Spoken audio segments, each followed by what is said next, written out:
కోట్లల్లో దందా చేస్తుండట. 30 ఏళ్ల క్రితం కొన్న ఇండ్లను కూడా నిషేధిత జాబితాలో పెట్టిండ్రు. హరీష్ రావు అంటుండు, బాధితులకు ఉచితంగా న్యాయ సహాయం అందిస్తాం, తెలంగాణ భవన్లో లీగల్ సెల్ ఏర్పాటు చేస్తున్నాం, ఆ భూములను బయటకు ఎలా తీయించాలో తెలుసు అని కమెంట్. తెలంగాణ భవన్లో 22A బాధితులు సర్వేయర్లతో వేరువేరుగా సమావేశం. ఇప్పుడు ఈ భూముల టాపిక్ హరీష్ రావు చేతులు ఎందుకు పెట్టిరు? హరీష్ రావు కేటీఆర్ ఎందుకు ఉంటలేడా? కేటీఆర్ ఉంటే కేటీఆర్ మొత్తం అంతా కంపెనీలు కథ వ్యవహారం అంతా బయటకు వస్తుంది కాబట్టి కేటీఆర్ని పెడతలేరాడు. ఇది ఇందులో కథం అయ్యే వ్యవహారం ఏదైతే ఉంటే దాన్ని హరీష్ రావు చేతిలో పెడతారు.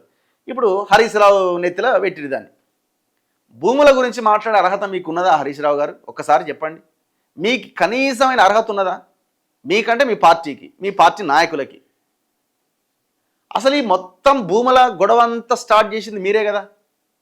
మీ వ్యవహారాన్ని నేను కంటిన్యూ చేస్తున్నాడు. నాకు ఆన్సర్ చెప్పు. మీ బామ్మారిది 55 చెరువులు సిఎస్ఆర్ కింద డెవలప్ చేయమని రియల్ ఎస్టేట్ కంపెనీలకు రాసిచ్చిండు. మరి 55 చెరువుల సంగతి నువ్వు అట్లే చదవరాజ్యరా, నేను లిస్ట్ పంపిస్తాను నీకు. నవీన్ మిట్టల్ మీరు అధికారంలో ఉన్నప్పుడు CCLA కమిషనర్గా ఉండి ఎన్ని పెద్ద ఎత్తున భూదందాలు చేసిండు. 22A జాబితా నుంచి భూములు బయటకు తీసి ప్రైవేట్ పట్టాలుగా మార్చిండు. నేను నీకు ఇస్తా రికార్డ్స్ మొత్తం. ఆడ కూర్చొని చదువు జరా, నీ తెలంగాణ భవన్లో కూర్చొని. అమయ్ కుమార్ చేసిన దందా ఏంది? అమయ్ కుమార్ మీద ఈడీ కేసులు ఎందుకైనాయి? అమయ్ కుమార్ దగ్గర పనిచేసిన ఒక అవుట్సోర్సింగ్ ఎంప్లాయీ వాడు 100 కోట్లకి ఎట్లే దిగిండు? ఇవన్నీ డీటెయిల్స్ మీకు ఇస్తా. ఆడ కూర్చొని మాట్లాడగలుగుతారా? 22A జాబితాలో ఉన్న భూముల్లో దందా ఎప్పటి నుంచి స్టార్ట్ అయింది? మీరు అధికారంలోకి వచ్చినప్పటి నుంచి స్టార్ట్ అయింది.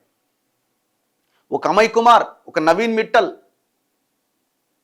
ఇట్లా ఒక ఏడి శ్రీనివాసులు, ఇట్లా మాట్లాడుకుంటూ పోతే ఇరిగేషన్ ఆఫీసర్లు చెరువులు కబ్జాల్లో భాగస్వాములయ్యారు, రెవెన్యూ అధికారులు, కలెక్టర్లు.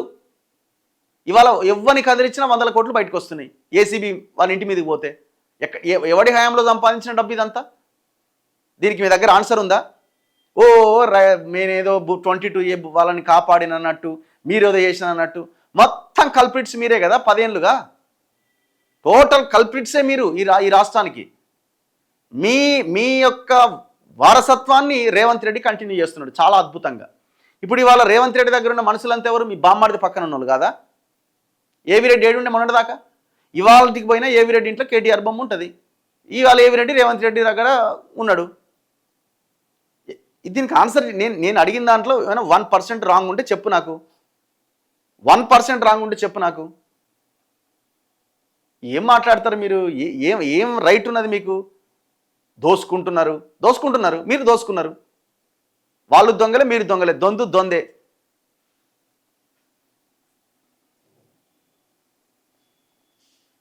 ఒక్కరికి కూడా కనీసం రైట్ లేదు. ఇప్పుడు ఈ రకంగా మాట్లాడుతున్నాడు కదా. చలో పోదాం పద, IDPL భూముల దగ్గరికి పోదాం పద. 400 ఎకరాలు ఏమైంది? ఆ భూములు ఎవరి చేతులు ఉన్నాయి? ఇప్పుడు ఎవరి చేతిలో ఉన్నాయి? నాదర్గుల్ భూములు 273 ఎకరాలు ఎవరి చేతిలో ఉన్నాయి? ఎందుకు మీరు పోతలేరు? తిరుమలగిరిలో 8 ఎకరాలకు సంబంధించిన భూ వ్యవహారం బయటపెట్టిన ఎందుకు పోతలేరు? ఇవాళ ఉన్న రియల్ ఎస్టేట్ కంపెనీలు వాసవి, వర్టెక్స్, ఇటు పోదాం పటాన్చెరు. హరీష్ రావు కదా ఇప్పుడు ఈయన. గూడెం మహిపాల్ రెడ్డి దందాలు నీకు ఇస్తా, చలో ప్రెస్ మీట్ పెట్టి నీ పార్టీ ఆఫీసులో ఉండి. గూడెం మహిపాల్ రెడ్డి చేసిన దందాలు, సంగారెడ్డిలో పటాన్చెరు నియోజకవర్గంలో చేసిన దందాలు మీకు ఇస్తా. దీని వెనకాల గూడెం మహిపాల్ రెడ్డి వెనకాల ఉన్నది మీరే అని అంటారు. చలో మొత్తం రికార్డ్స్ ఇస్తా నీకు. ఏమేం చేసిండు, ఎక్కడెక్కడ చేసిండు. ఒక్కొక్క ప్లాట్ 20,000 గజాల ప్లాట్ ఉంటుంది ఎక్కడైనా? 20,000 గజాల ప్లాట్ ఉంటుందా? ఆ మహానుభావునికి ఉన్నదా ఆయన వాళ్ళ పేర్ల మీద? ప్రతిదీ రికార్డ్ పిన్ టు పిన్ ఇస్తా. చలో దమ్ముంటే ప్రెస్ మీట్ పెట్టి అదే తెలంగాణ భవన్లో మాట్లాడు. గూడెం మహిపాల్ రెడ్డి బాధితులను మీ ఆఫీస్కి పంపిస్తా, మాట్లాడు. ఎవరిని చెప్తారు ఈ కథలన్నీ? అంతా డ్రామాలు వీళ్ళంతా. CBI విచారణ జరపాల్సిందే. నిషేధిత భూముల జాబితా పేరుతో లక్షల కోట్ల కుంభకోణం. నేను ఇదే అడుగుతున్నా ఎవరిని? శాసనసభాపక్ష నేత BJP ఏలేటి మహేశ్వర్ రెడ్డి గారిని. నాదర్గుల్లో 273 ఎకరాల భూమి, కోహినూరు ప్రాజెక్టు, అక్బరు ఓవైసీ ఫ్యామిలీకి సంబంధించిన ఖాద్రి అనేటువంటి దాన్ని చూస్తున్నాడు.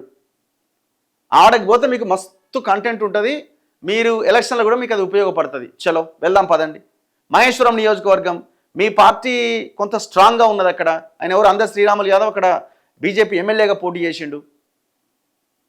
చలో మరి పోదాం పదండి, అక్కడ పోయి కూర్చుందాం. ఎందుకు పోతలేరు మరి? మీరు ఓవైసీది కదా, ఓవైసీ కబ్జా పెట్టిన భూమి కదా అది, ఎందుకు పోతలేరు? అక్కడ అక్కడ ధర్మం గుర్తొస్తలేదా? అందులో గుట్ట ఉండే, ఏది ఏం గుట్ట, మొత్తం నాగమయ్య గుట్టన ఏదో పెద్ద గుట్ట జాతర అయ్యేది, మరి దేవుడికి సంబంధించిందే కదా, మరి ఆ జాతర మొత్తం బ్లూ షీట్లు వేసిండు కదా, వెళ్దాం పదండి మరి దాని దగ్గరికి. మరి మీరు ఎందుకు పోతలేరు? మీ పార్టీ ఎవరి వాటాలు వాళ్ళకి పోతాయి. ఈ ప్రెస్ మీట్లు పెట్టి డాంబికాలు, ఈ తోడలు కొట్టుడు, మీసాలు తిప్పుడు అంత ఫేక్. ఫినిక్స్ ఆస్తులు అక్రమాలపైన అసెంబ్లీ వద్ద చర్చకు రెడీ. చలో పెట్టండి ఫినిక్స్ ఆస్తుల మీద, మేము ఇస్తాం డాక్యుమెంట్స్ మీకు. ఫినిక్స్ వాడు ఎక్కడెక్కడ కబ్జా పెట్టిండన్నది, చెరువులు ఎట్లా కబ్జా పెట్టిండన్నది. ఇది కేటీఆర్ బినామీ కంపెనీ. ఈ కంపెనీ ఓనర్స్ రేవంత్ రెడ్డి కూడా దోస్తులు. పిసిసి అధ్యక్షుడిగా ఉన్నప్పుడు కూడా రేవంత్ రెడ్డి ఫినిక్స్ సంస్థ మీద మాట్లాడలే. ఎందుకు మాట్లాడలే? మా ఫ్రెండ్స్ అన్నాడు. రియాలిటీ ఇది. ఇది కేటీఆర్ బినామీ కంపెనీ. మరి వాళ్ళ మీద ED rights, ACB rights, IT raids జరిగినాయి. ఏమైంది మరి? బీజేపీ వాళ్ళు చెప్పాలా? ఏం లెక్కలు తెలిసిరు ఆ ఫినిక్స్ అనే సంస్థ మీద దాడులు చేసి? చుక్కపల్లి సురేష్, ఇంకెవరో వాళ్ళ ఓనర్లు, వాళ్ళంతా ఆంధ్రాకు సంబంధించిన వాళ్ళు. రండి బాస్, రండి, చర్చకు రండి. మీరు ప్రజల్లో ఒక బహిరంగ చర్చకు రండి మీకు దమ్ముంటే.